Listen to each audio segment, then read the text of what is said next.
أحسن الله إليكم سماحة الوالد. ومع هذا الجو الذي عشناه نحن وإياكم في هذا الدرس، نريد كلمة منكم نختم بها هذا المجلس عن تقدير نعم الله عز وجل، ومنها هذا الكهرباء. نعمة الكهرب، نعمة النعم التي الله جل وعلا يقول: وإن تعدوا نعمة الله لا تحصوها. ويقول جل وعلا: وما بكم من نعمة فمن الله. الإنسان ينبغي أن يكون دائما كثير الالتفات إلى نعم الله. إذا أصابه صداع فليتفكر كم أصابه هذا الصداع. إذا أراد أن ينظر إلى وقت الصحة وجد أن وقت الصحة وقت كبير. إذا أحس بحاجة ليفكر متى كان واقعا تحت وطأة الحاجة.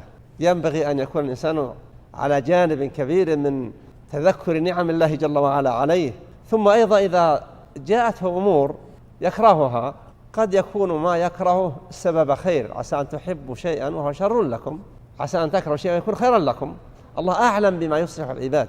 ثم الإنسان لما يكون في حال ظلمة يحمد ربه أنه لم يكن في حال ظلمة في قلبه، عنده إيمان.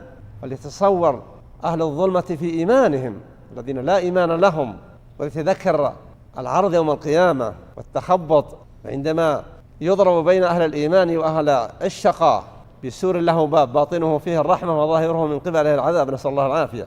فأحوالنا ولله الحمد عظيمة جدا في أمور كثيرة. وإذا أصاب الناس شيء يكرهونه فليتذكروا كثرة ما أصابهم من الأمر الذي يحمدونه. لكن ابن آدم كثيرا ما ينسى أيام الرخاء إذا مرت وجاءته أيام البؤس.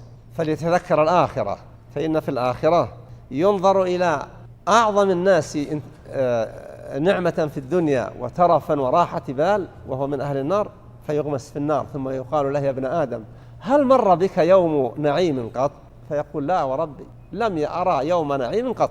وأهل الإيمان الذين كانوا في حياتهم حال نكد ومشقة وربما فاقة وربما خوف، إذا غمس الواحد منهم في الجنة قيل له: يا ابن آدم هل مر بك يوم شقاء قط؟ فيقول: لا وعزتك يا ربي وجلالي ما رأيت يوم بؤس قط. فالإنسان في نهاية ما يكون فيه.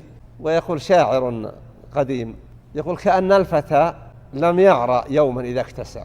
إذا كان في كل وقت ليس له إلا ربع إزار، ثم إذا اكتسى كاليوم كأنه في السابق لم يكن أحس بعري.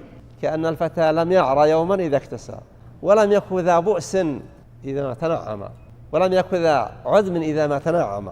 إذا كان فقيرا ثم وسع الله عليه ينسى ما كان عليه من بؤس إلا إذا أراد أن يتذكره ليقارن بين يومه وأمسه. وهذا إنما يفعله أهل الإيمان، هم الذين إذا كانوا في خير بعد تعب وحاجة وفاقة صاروا كثيري الاستذكار لما كانوا عليه في السابق ولما من الله به عليهم في الأخير. وبقية البيت بيت غزل، والله أعلم.